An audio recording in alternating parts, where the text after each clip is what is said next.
Isang individual na sangkot, 'di ba naalala niyo mga kapartner, yung 1MDB scandal. Okay? Yung One Malaysia Development Berhad. Scandal po doon sa Malaysia. Parang ano din ito, Maharlika Investment Fund. Okay? Yun po mga kapartner ay nagkaroon ng kontrobersya nga doon. Kasi, nasa $4.5 billion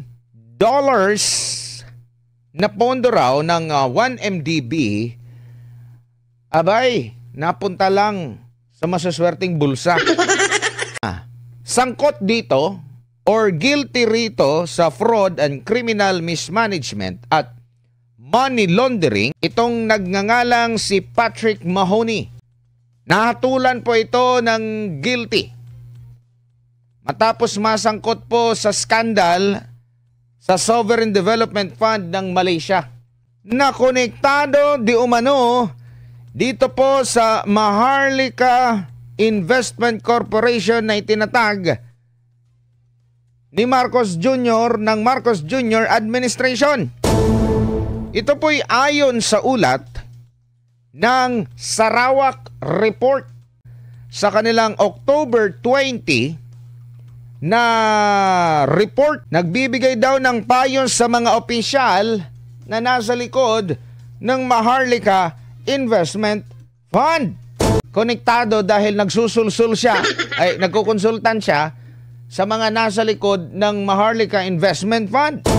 Ayon naman dito sa Maharlika Investment Corporation, kanila pong itinatanggi ang purpose para mamuhunan sa real estate, stock market, foreign currencies at iba pang mga proyekto lalo na sa pang-infrastruktura.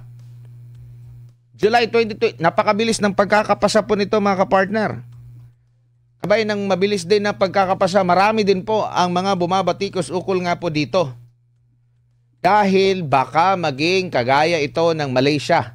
Ang nanguna po rito sa pagkakaroon ng Maharlika Investment Fund ay si dating House Speaker Martin Romualdez. 500 billion pesos pala, no? Ang initial capital stock ng Maharlika Investment Fund. 375 billion pesos ay galing sa government agency.